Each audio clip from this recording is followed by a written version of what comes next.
Bom, meus queridos, alegria muito grande poder voltar e ter esse encontro dominical com vocês. É sempre um motivo de grande alegria estudar a palavra de Deus e, especialmente, nessa tarefa enorme, hercúlea, de estudar a Bíblia como um todo, né? Quem está comigo desde o começo sabe que a gente começou de Gênesis. Estamos agora em primeira carta de Paulo aos Coríntios, e depois vamos até o final.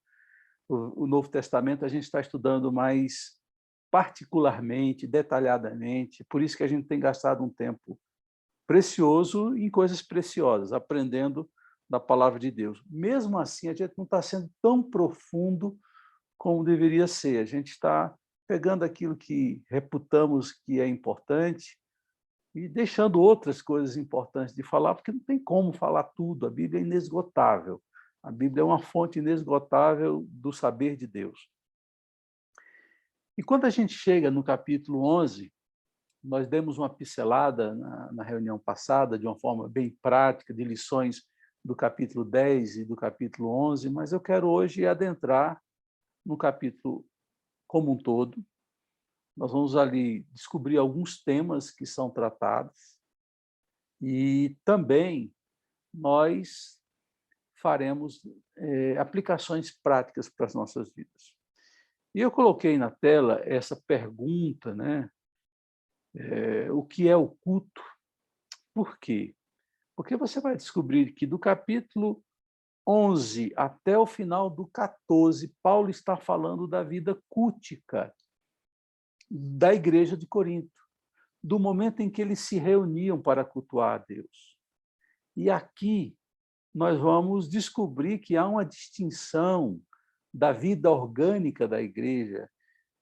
Você faz parte de uma igreja não só quando se reúne para adorar. A partir do momento que há uma ligação entre você e uma igreja, você faz parte dela quando está no trabalho, quando está na família, você não só faz parte da igreja quando se reúne. Ali é um momento de culto, um ajuntamento com o propósito de adorar a Deus, de aprender, de servir.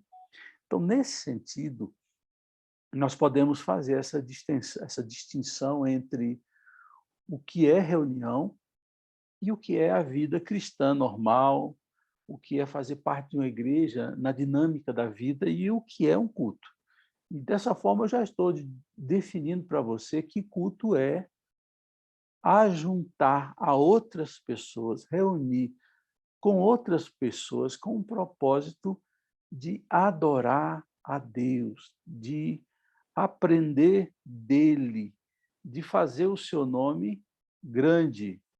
E quando a gente, por exemplo, mesmo virtualmente, estamos reunidos, nós estamos num culto. A devoção de um é um momento de intimidade, é um momento de uma adoração privada. Mas o conceito de culto envolve ajuntamento, assembleia solene. No Velho Testamento era muito comum esse termo. Deus conclamando o povo a um ajuntamento solene para adorar a Deus, ouvir a palavra de Deus, orar, em alguns casos até jejuar. Então, culto é quando pessoas se reúnem para adorar a Deus. Mas tem outra questão que a gente precisa falar aqui nesse conceito de culto. Além de ser um ajuntamento de pessoas para adorar a Deus por meio de Jesus e pela intermediação do Espírito Santo, o culto é um convite divino de participar da comunhão eterna que ele tem com a Trindade, o Deus Pai, Deus Filho, Deus Espírito Santo, que vivem em plena comunhão desde os séculos dos séculos, eternamente. O Pai, o Filho e o Espírito Santo estão em plena comunhão. Eu diria também que participar do culto é entrar em comunhão com a Trindade. Não é somente o aspecto terreno de juntar-se a pessoas para, em uníssono, com um só espírito, com um só propósito, adorar, agradecer, honrar a Deus. É também a oportunidade de ter comunhão com o Pai, com o Filho e com o Espírito Santo. Porém, aí vem a segunda pergunta: quem é o centro do culto? A Trindade, em especial o Pai e o Filho.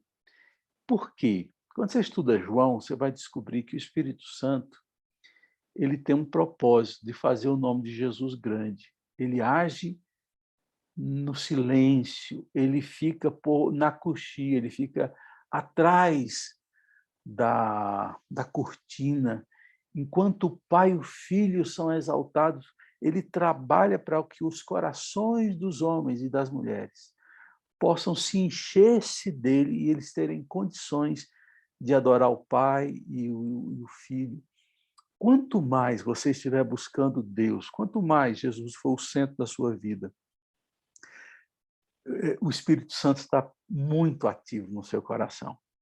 Quando a gente não honra o Pai, nem busca o Filho, é porque o Espírito Santo não está tendo lugar para agir na nossa vida.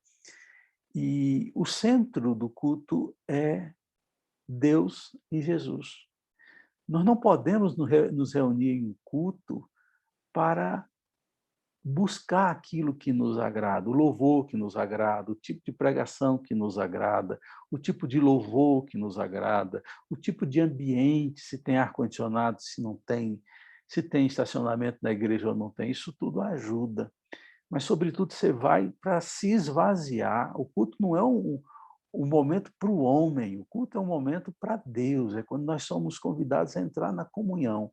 Porém, Deus é tão generoso que nos abençoa falando conosco, abençoando, trazendo paz, trazendo resoluções de problema. E quando os problemas ele não quer que sejam resolvidos naquele momento, ele dá paz e fé para enfrentá-los.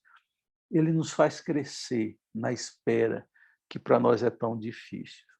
Então, o culto é isso. E qual era o problema da igreja de Corinto, e também um problema hoje muito atual, é que estar no culto pode fazer com que a gente centralize o homem ou centralize as nossas vontades no culto. E mais, a gente dê vazão às distensões, os rompimentos na nossa comunhão, porque a gente pensa, é melhor, o certo é ir à igreja, estar em comunhão com Deus. Se eu estou rompido com meu irmão, isso não tem problema. Isso é difícil de se segurar no que a Bíblia diz, se fundamentar no que a Bíblia diz, porque Jesus vai dizer, se você está na presença de Deus e está em desavença com seu irmão, antes de fazer sua oferta, a gente deve se reconciliar com o nosso irmão.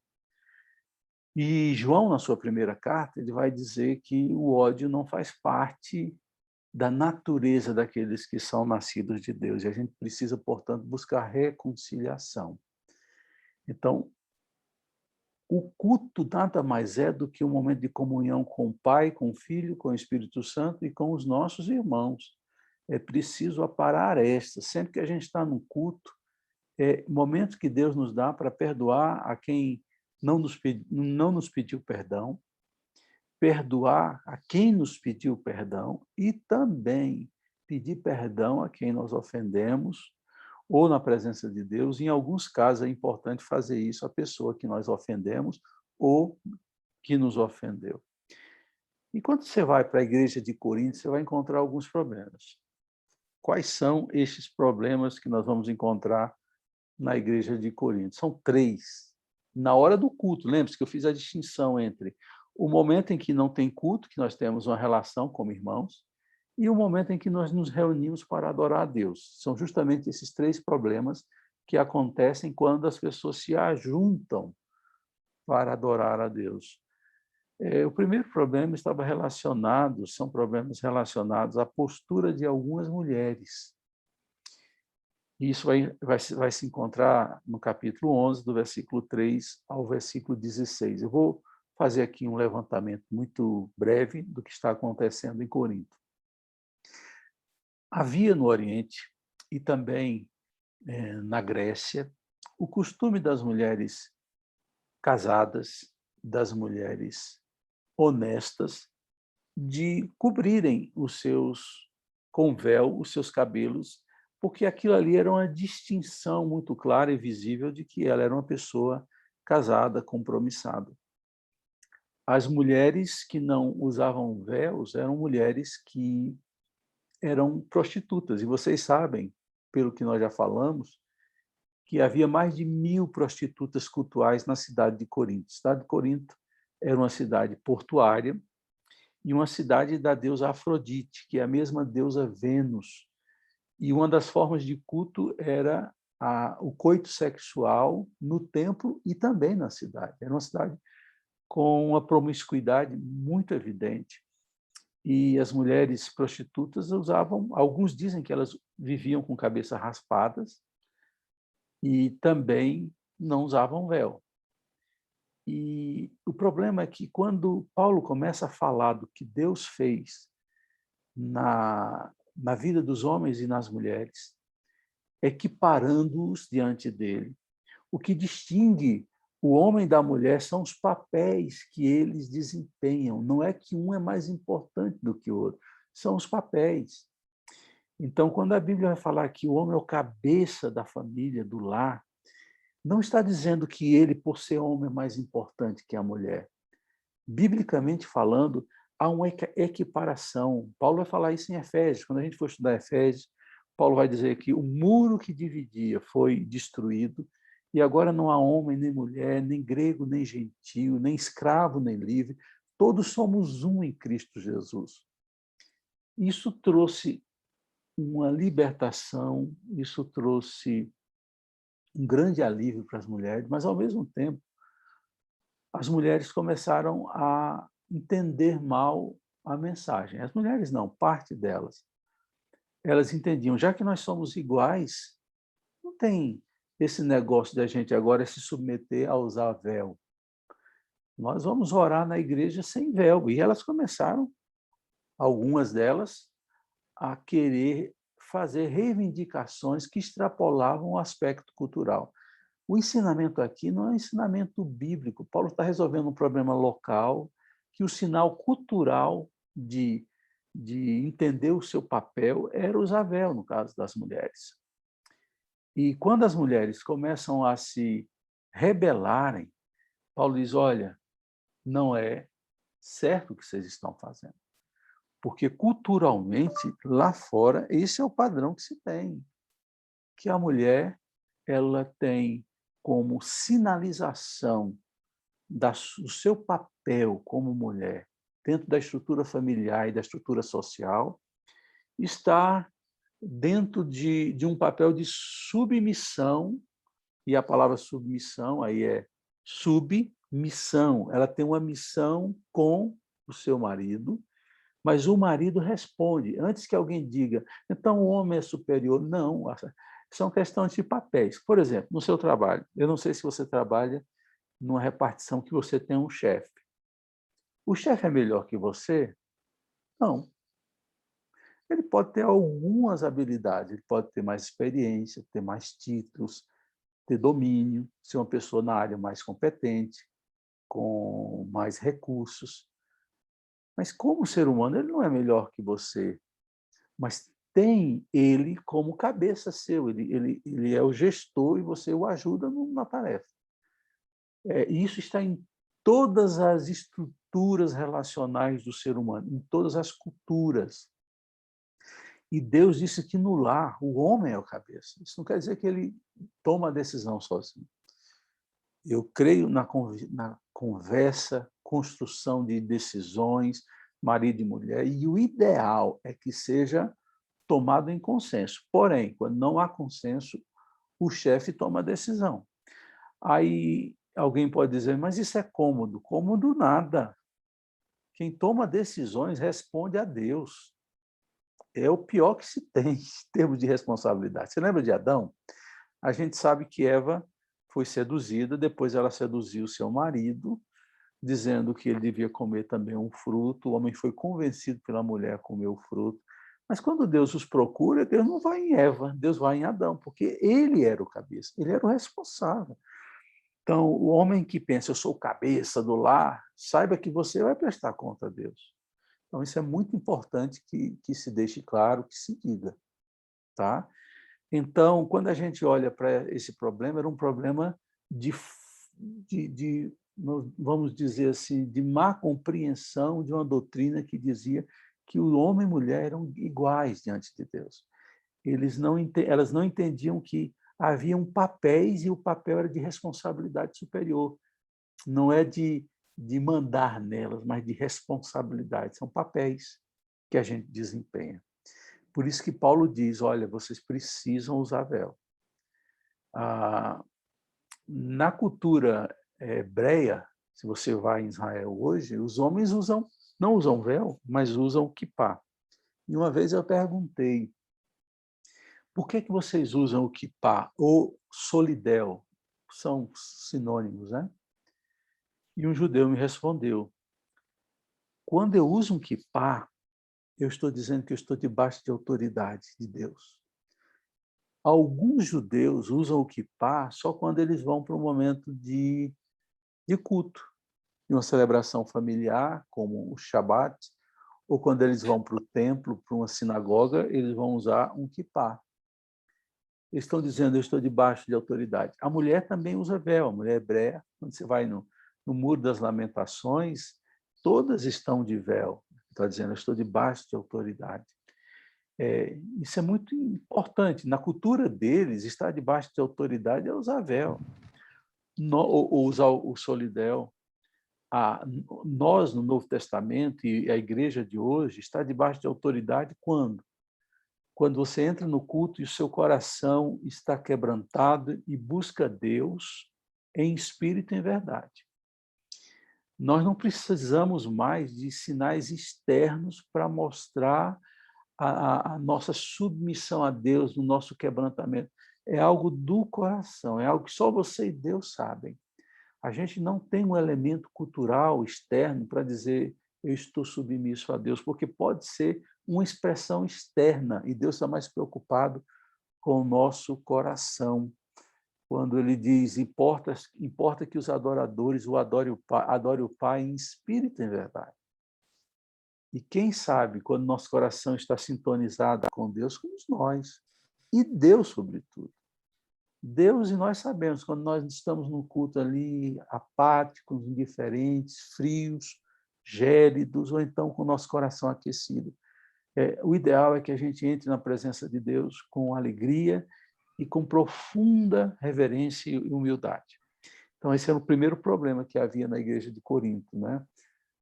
Uma certa disputa de gênero. E elas estavam equivocadas. Alguém está com o áudio aberto aí, gente. Veja quem está com o áudio aberto e feche, por favor. O segundo problema na igreja de Corinto estava relacionado ao momento da ceia, o momento em que eles se encontravam. E eu vou falar disso daqui a pouco, eu vou dar uma prioridade a esse assunto. A gente vai abrir o texto em 1 Coríntios 11, a partir do versículo 17 a 34. E o terceiro problema, no momento do culto que se verificava na igreja dos Coríntios, estava relacionado com o uso dos dons. Isso vai ser assunto da nossa próxima aula.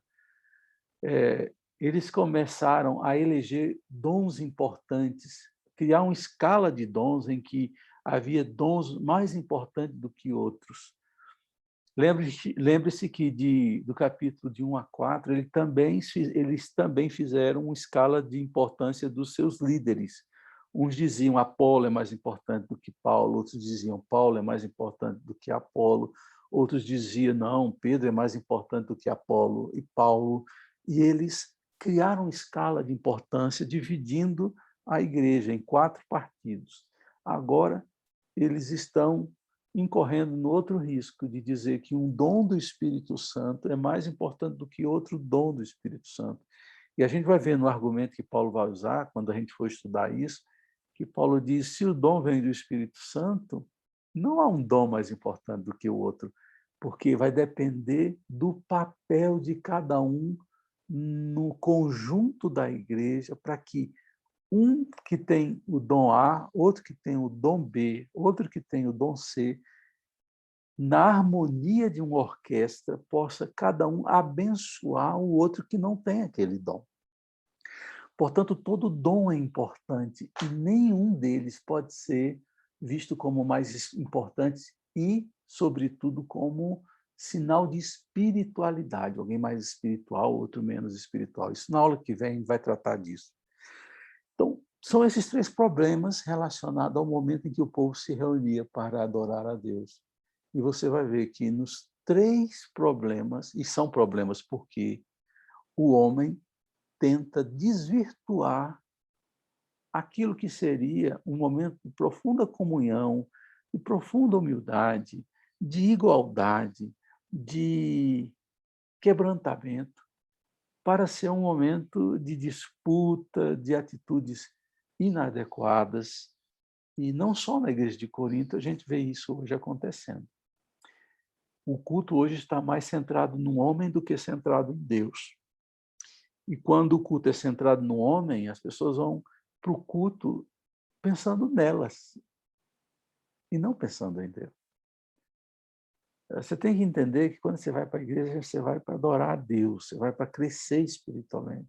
É verdade que Deus nos abençoa, mas você não vai por causa de você, da bênção que você vai receber. Você vai por causa de Deus. E isso se perdeu, é algo que a gente precisa resgatar nesse processo de busca de comunhão com Deus. Nós vamos tratar do capítulo 11, 17 a 34, quando Paulo vai falar do problema, quando aquele povo se reunia para a Santa Ceia. A gente vai dividir essa sessão, que vai do 17 ao 34, em três subdivisões. É o que está aí sendo projetado. Eu vou aqui abrir no meu celular o texto bíblico e vou, junto com os irmãos, tirando algumas coisas importantes aqui do texto.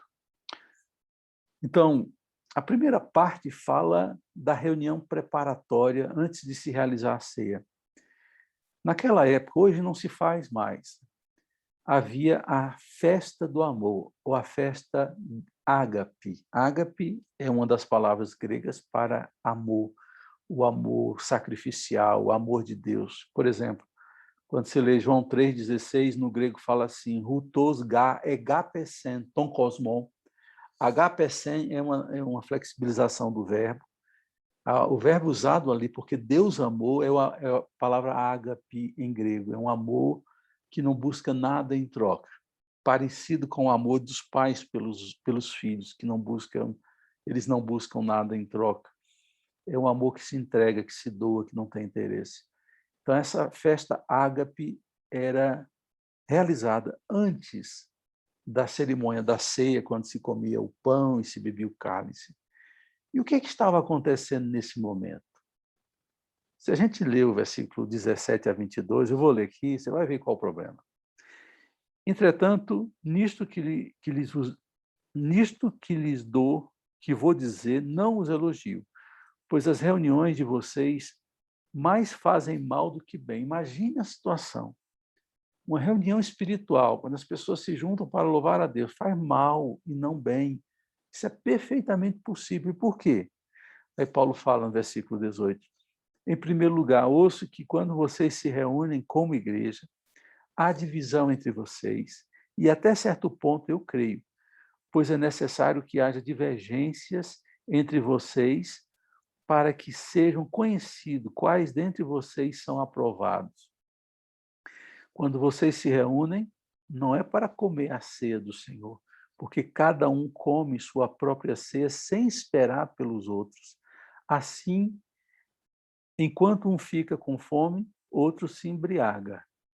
Aí eu quero aqui chamar a atenção para duas coisas. Primeiro, a divisão e as rupturas em um momento que deveria ser um momento de comunhão. Eram pessoas que se dividiam por causa das suas opiniões e porque desprezavam os outros que pensavam diferente deles. E aí, queridos, é um problema sério que a gente enfrenta hoje nas igrejas. Pessoas que estão no mesmo ambiente, mas que não estão ligadas, porque se rompem por causa do Bolsonaro, por causa do Lula, por causa de doutrinas, por causa de preferências humanas. Isso não pode acontecer. Então, havia divisões. E a segunda coisa, havia egoísmo. Se a divisão é sinal de arrogância e é sinal de egoísmo. Egoísmo é pensar só em si. E a festa ágape tinha essa característica de ser uma reunião, uma grande refeição comunitária. Então, os pobres seriam, o irmão mais pobre seria beneficiado, o irmão mais rico trazia aquele pernil assado, aquele chester, aquela comida que o pobre não tinha acesso. O que acontecia? O rico entrava na reunião com seu pernil, chamava a sua família, comia rápido e não dava para ninguém. Paulo chega a dizer isso claramente nesse texto que a gente leu. E o que é isso, irmãos? É egoísmo, é tudo desvirtuando daquilo que Jesus ensinou, que tem a ver com compaixão, com partilhamento, com comunhão.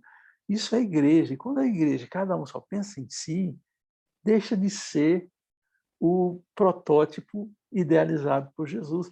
E já no primeiro século, você vê o lado humano agindo e imperando no contexto comunitário. E Paulo diz, olha, vocês se reúnem para o mal e não para o bem. Então, já havia um problema de separação entre eles e de profundo egoísmo. E Paulo chama a atenção no sentido de que eles resolvam isso. Eles não eram aprovados diante de Deus, nem diante dos homens, quando partilhavam e se comportavam daquela forma. Aí Paulo passa para a segunda parte, que tem a ver com a cerimônia da ceia, que acontecia logo após essa refeição comunitária. Aí Paulo vai falar algo aqui muito interessante, versículo 23. Antes de passar para o versículo 23, o problema era tão sério nessa reunião comunitária que eles ficavam comendo e bebendo, na hora da ceia estava todo mundo, não. Alguns embriagavam, e Paulo censura que alguns chegam a embriagar. E aqui vem algo a se dizer. Tem algumas igrejas que dizem que a ceia ela deve ser feita com suco de uva. Eu até entendo, e nas igrejas que eu pastoreei, eu até fiz com suco de uva depois que a gente enfrentou alguns problemas, mas numa época eu usei vinho mesmo. Eles dizem que naquela época não havia só suco de uva. Isso é uma afirmação errônea, equivocada. Por quê? O processo de quebrar a fermentação só foi descoberto no século XIX. Esse suco que você bebe que não fermenta, ele tem um processo para quebrar a fermentação. E isso é recente. Então, naquela época, o suco que você exprimia de uvas entrava em fermentação imediata. No dia seguinte, se você não trabalhasse direito, viraria um suco amargo e entraria no processo de se tornar vinho ou vinagre. Então, a ceia era feita com uva mesmo, melhor dizendo, com vinho, e não suco de uva. E eu falava que, lá no Lago Sul, quando eu fui pastor, uma época eu usei vinho. E sabe por que eu deixei de usar? Por conta eu descobri que tinha 2 irmãos que, quando se converteram, largaram álcool e eram alcoólatras. Então, eles não podiam beber nada. Aí eu comecei a colocar para eles suco de uva. Mas a gente tinha aquele hábito de trocar os cálices. Você imagina, né? O cara com suco de uva, o irmão vinha com vinho para trocar o cálice com ele, dava um problema sério. Aí a gente voltou para o suco de uva, não me arrependo disso, mas a gente não pode dizer que é proibido, que não se deve fazer a Santa Ceia com vinho, porque era o que acontecia. Vamos adiante, versículo número 23. 23 diz assim, pois recebi do Senhor o que também lhes entreguei. Por que Paulo diz isso? Recebi do Senhor o que entreguei. O que Paulo vai dizer aqui é algo que Jesus falou para ele, em particular, não necessariamente nem tudo. Paulo está dizendo o que Jesus entregou e foi registrado nos evangelhos. eu recebo e passo para vocês. Então, Paulo vai aqui, no capítulo 11, de alguma forma, usar as palavras que Jesus usou no dia da Santa Ceia, quando ele estava com os discípulos em Jerusalém. Quando ele recebeu do Senhor, recebeu a informação do que Jesus disse, de como ele implantou a Santa Ceia, para não parecer que Paulo está criando algo novo. Que o Senhor Jesus, na noite em que foi traído, tomou o pão e, tendo dado graças, partiu e disse: Isto é meu corpo que é dado em favor de vocês. Façam isso em memória de mim.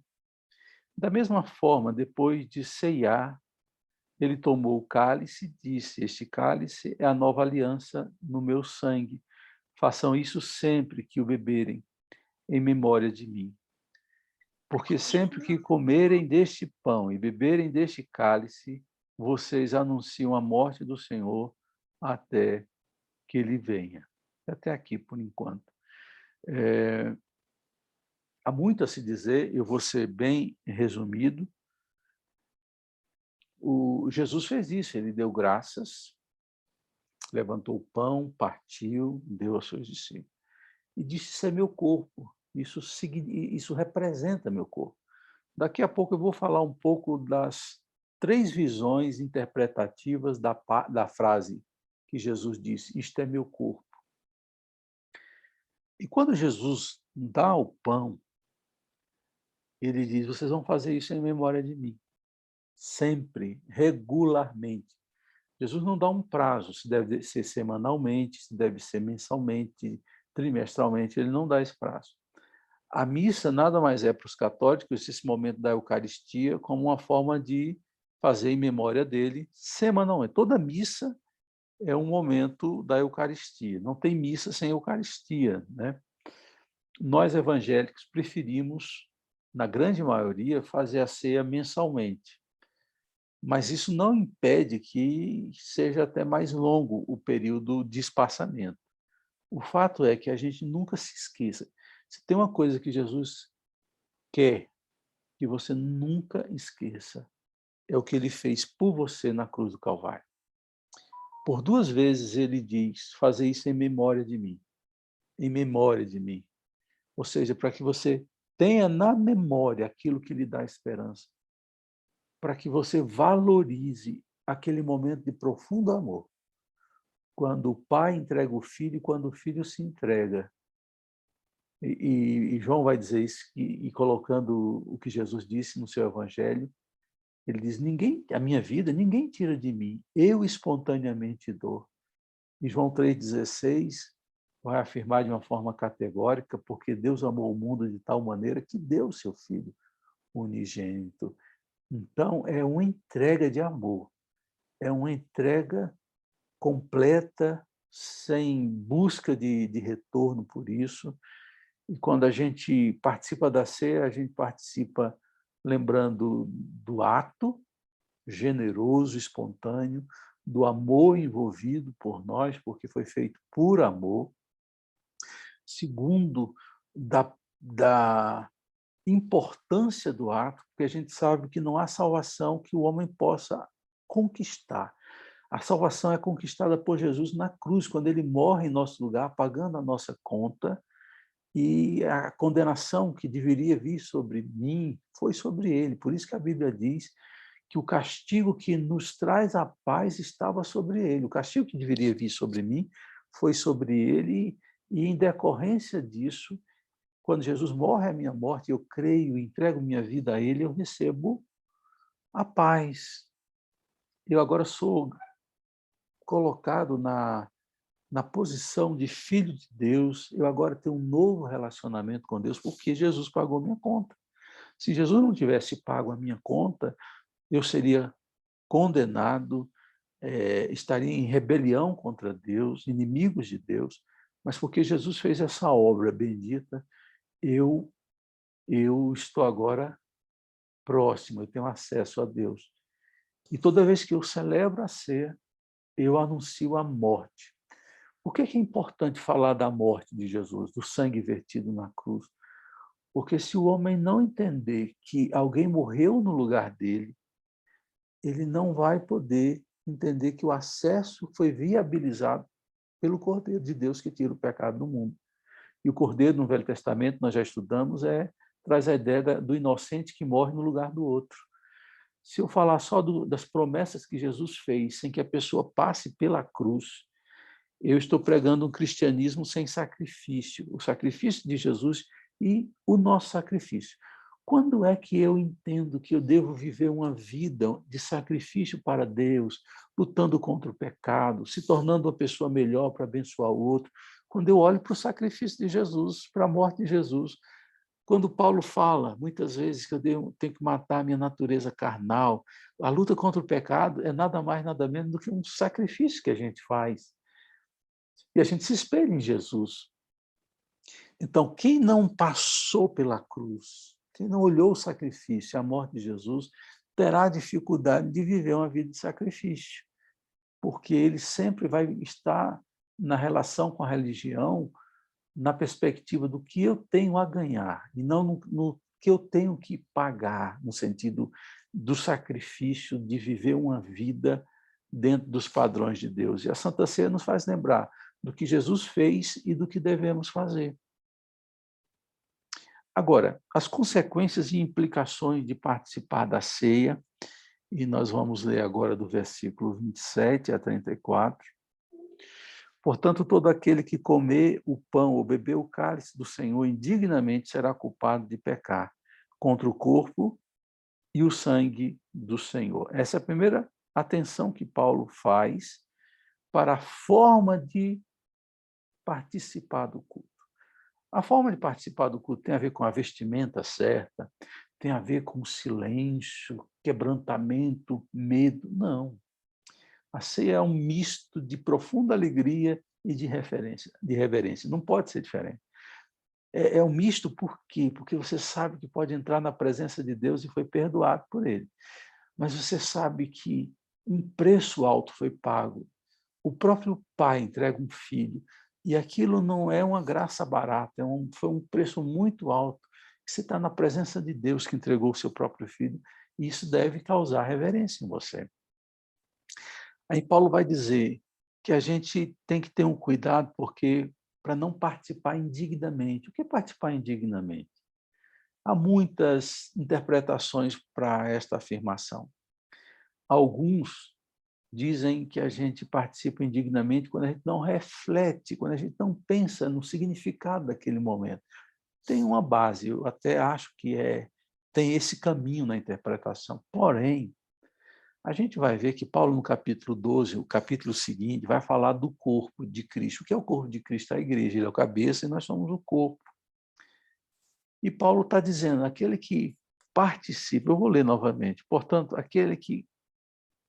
que todo aquele que comeu o pão e bebeu o cálice do Senhor indignamente será culpado de pecar contra o corpo e contra o sangue. Contra o corpo e contra o sangue tem a ver contra o corpo, da ideia também, de contra o corpo de Cristo, a igreja. Olha o versículo 29. Pois quem come e bebe sem discernir o corpo do Senhor, come e bebe para a sua própria condenação. Aqui no 29, ele exclui o cálice e fala apenas do corpo do Senhor.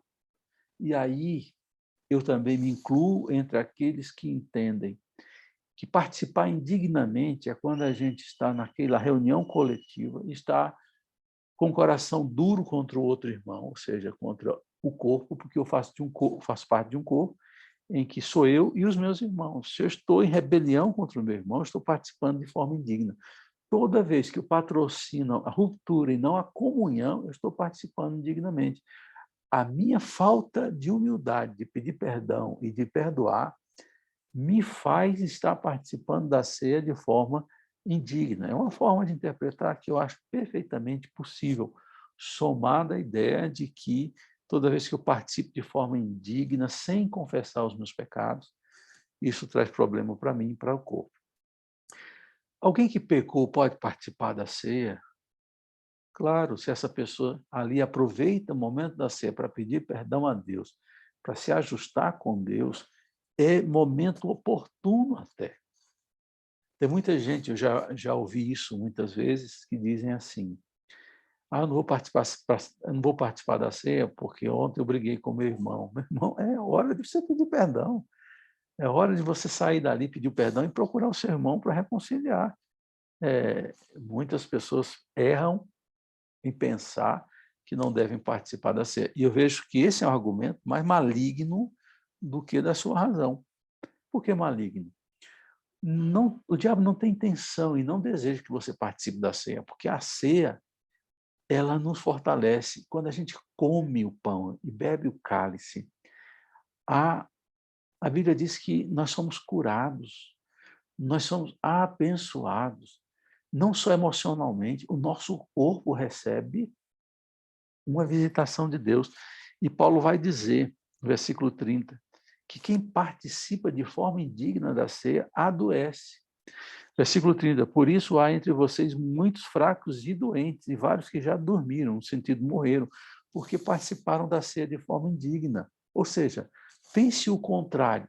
Se há pessoas que adoecem, que ficam fracas porque participaram indignamente, quando você participa de forma digna, com quebrantamento, buscando reconciliação com seu irmão, buscando resolver os seus pecados, meu irmão, acontece o inverso. Deus nos visita poderosamente. A ceia é um momento de reestruturação da nossa vida espiritual com Deus e do nosso corpo. É o lugar da cura emocional e física. Por isso que Paulo diz no versículo 31, examine-se, pois, o homem a si mesmo. Por que nós devemos nos examinar? Porque só nós sabemos como estamos na nossa vida. Nós sabemos o que cometemos diante de Deus e diante dos homens. Há muitos que querem examinar o outro, né? Falando, então não devia participar da ceia. E julgam por achar que o irmão é incapaz de participar da ceia. A Bíblia não dá essa autoridade. A Bíblia diz que o homem deve examinar a si mesmo. Mas se nós nos examinássemos a nós mesmos, então é assim que deve ser. Versículo 33, portanto, meus irmãos, quando vocês se reunirem para comer, esperem uns pelos outros. Paulo já está resolvendo a questão. Lembra lá que cada um comia sua comida antecipadamente para não dar e não trocar comida boa com comida mais ou menos? Então, espere para todos comerem juntos e assim vivenciarem comunhão e partilhamento. 34, se alguém estiver com fome, coma em casa, para que quando vocês se reunirem, isso não resulte em condenação. Quanto ao mais, quando eu for, lhe darei instruções. Então, Paulo está dizendo, não, porque eu estou com fome, não comi em casa. Então, come em casa e depois vem para a ceia e espere para comer todos juntos, para que haja comunhão e partilhamento. E é isso que deve acontecer, meus irmãos. Antes de participar da ceia, depois de tudo que a gente falou, eu quero trabalhar as 3 visões doutrinárias. Depois você pode aprofundar, tem vídeos na internet que falam dessa diferenciação das formas de ver a doutrina da ceia do Senhor. Eu tenho aqui em minha mão o pão e o cálice. Quando Jesus instituiu a Santa Ceia, ele disse, isto é o meu corpo. Ele tomou o cálice e disse, isto é o meu sangue. Essa afirmação, que aparentemente é tão simples, trouxe grande complicação na história da igreja e na história das doutrinas. Por quê? Porque os católicos andaram pela forma de interpretar isto é literalmente. Então, eles entenderam que, quando Jesus disse isto é, ele estava dizendo, Jesus está dizendo literalmente, o pão passou a ser corpo e o cálice passou a ser sangue. Para os católicos, quando um ministro, um sacerdote faz a oração sobre o pão e sobre o cálice, há um milagre A hóstia se transforma em corpo e o cálice em sangue. Por isso que só o padre bebe. E ele bebe e passa o pano para que não fique vestígios do sangue de Jesus. Lembre-se, aconteceu um milagre. Houve uma transformação de substância. E se vocês já tiveram origem católica, como eu, sabem que as hóstias que sobram não podem ser jogadas fora, porque elas são corpo agora. Então, elas são guardadas até a próxima missa, porque ali, depois da oração e consagração, se tornou corpo, literalmente, e sangue, literalmente. E eles, para darem uma cara doutrinária, eles criaram um termo transubstanciação. O que é que eles querem dizer com esse termo? Ele está dizendo, olha, houve um milagre, a substância se transformou em corpo, mas a forma ainda parece com pão. Por isso que é transubstância, a substância que se transformou, mas a aparência é de pão. Da mesma forma, o cálice. Houve uma transubstanciação, a substância mudou, mas a aparência continua de vinho, de suco. É essa a compreensão católica, é a transubstanciação. Lutero, vocês sabem que ele era monge agostiniano, e ele fez um meio termo. Ele fala da consubstanciação. Ele está dizendo que não há um milagre de transformação, pão é pão, o cálice é cálice, mas Jesus espiritualmente entra nos elementos da ceia e está nos elementos. Então, Jesus está no momento que a oração é feita, ele está no pão, no momento que a oração é feita, ele está no cálice. Então, há uma presença nos elementos.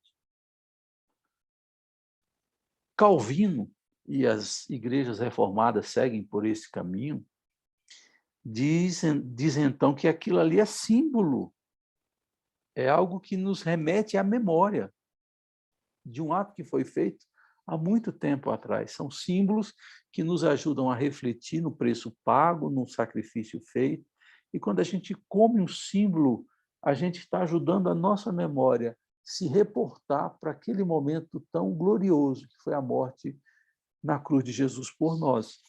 Então, a presença de Jesus no ambiente, ceando conosco. Ele está conosco à mesa, ele não está nos elementos. O pão é pão, o cálice continua sendo cálice, porém a presença dele está ali. E eu sou dessa terceira opinião.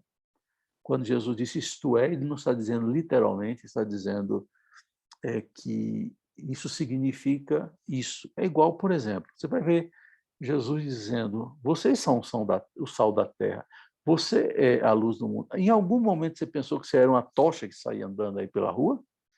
Em algum momento você achou que era um sal grosso que andava na rua? Claro que não.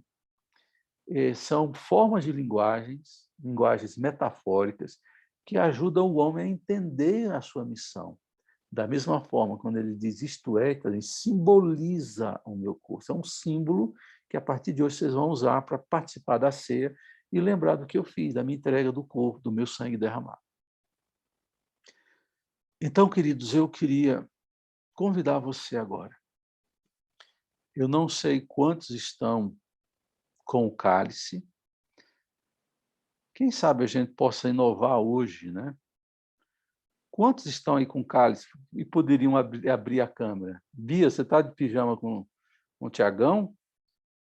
Estamos de pijama. Mas dá para abrir aqui no cálice, eu posso colocar o cantinho do cálice. Isso, Claudinha já abriu, para que a gente pudesse nos ver, né? De coisa boa, né? Todos que podem, é claro que nem todos poderão, mas quem puder abrir para que a gente possa participar da ceia do Senhor, vai ser muito importante. Amém. Glória a Deus, glória a Deus. Fernando vai puxar com a Larissa aí mais uma outra música, para que a gente possa refletir antes de participar da ceia. Eu vou pausar o meu partilhamento para que Fernando possa colocar. Deixa eu ver aqui, eu acho que eu vou ter que abrir para o Fernando. Vários participantes podem compartilhar.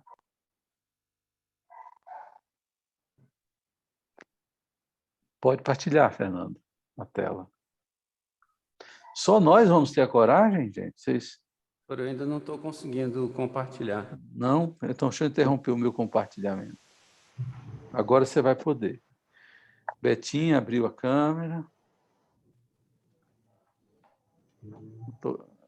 Esses 2 copos aí, será que é da Bia? Você tem que colocar o... Essas 2 xicrinhas aí são minhas, pastor. Quem está falando? Roberto.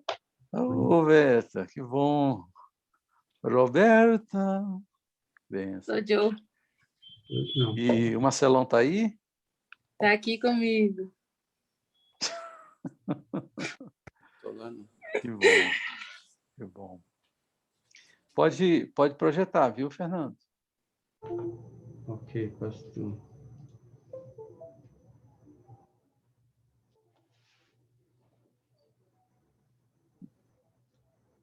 Está conseguindo? Parece que sim.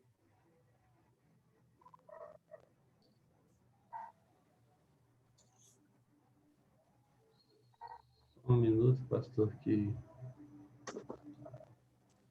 Para mim está aparecendo, viu, Fernando? Desconfigurou aqui.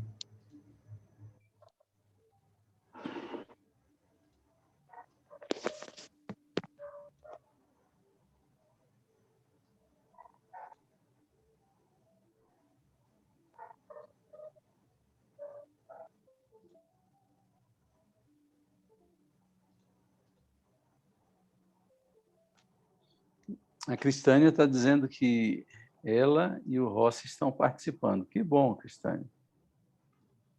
Tá, desligar e ligar de novo aqui. No caso, é o som, Fernando?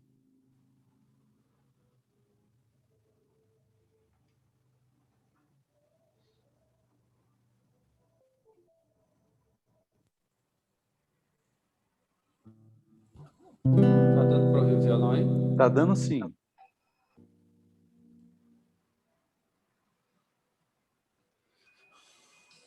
Vou colocar um auxílio de backup aqui. Deixa eu ver.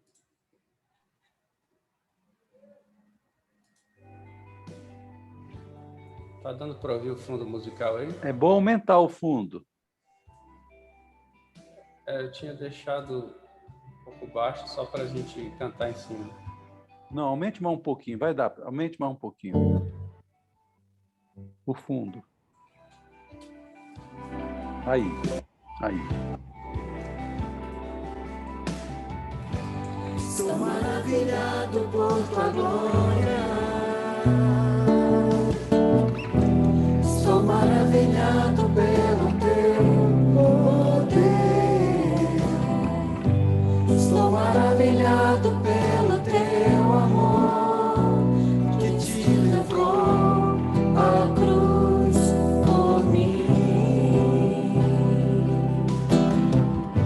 Sou maravilhado por tua glória. Sou maravilhado pelo teu poder.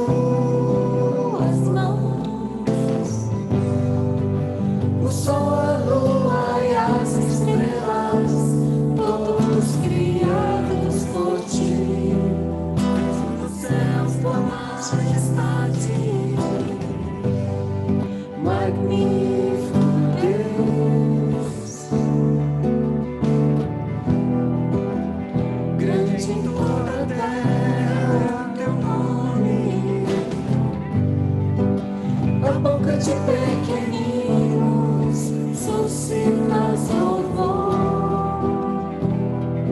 pra emudecer o inimigo. Estou maravilhado por tua glória, estou maravilhado pelo teu poder, estou maravilhado pelo teu amor que te levou à cruz por mim. Estou maravilhado por tua glória, estou maravilhado pelo teu poder, estou maravilhado pelo teu amor que te levou à cruz por mim. A contemplar o mistério do Calvário, o Rei dos Reis pregado no madeiro, quem tem toda a autoridade, se entregando por inteiro, o Criador do universo, mostrando seu amor por mim.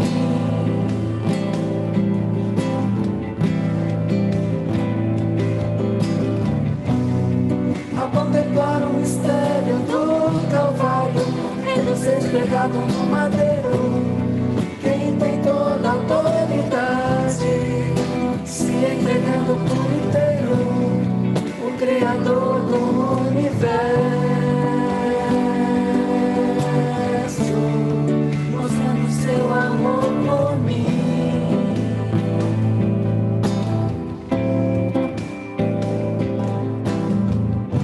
Estou maravilhado por tua glória, estou maravilhado pelo teu poder, estou maravilhado pelo teu amor que te levou à cruz por mim.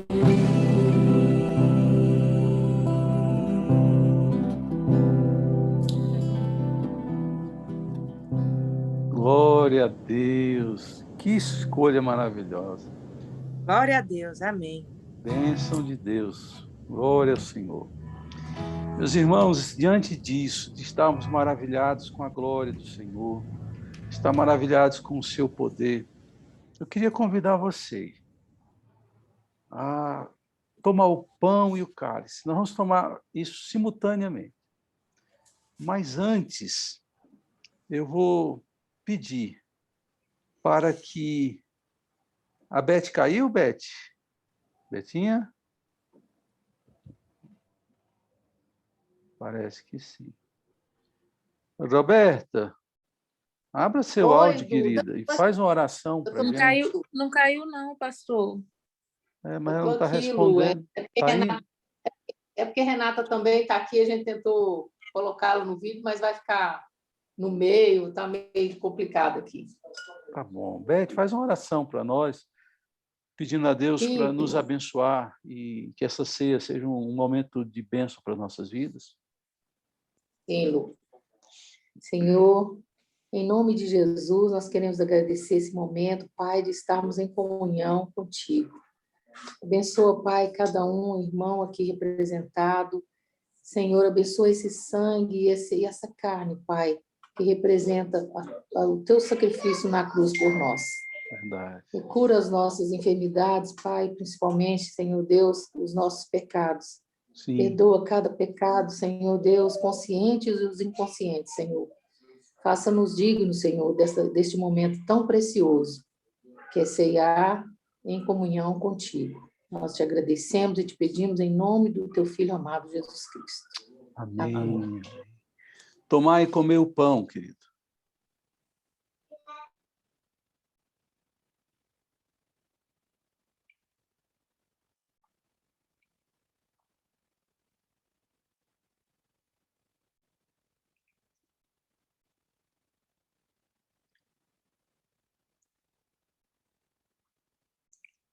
Tomai e comei, tomai o cálice.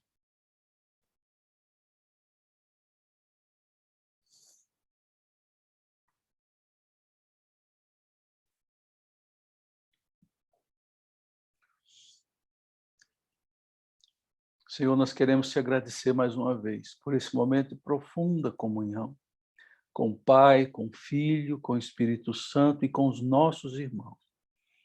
Pessoas queridas, e nós queremos pedir por cada um deles. Pedir a Deus que eles sejam cheios, plenos da ação da palavra, da ação do Pai, do Filho e do Espírito Santo.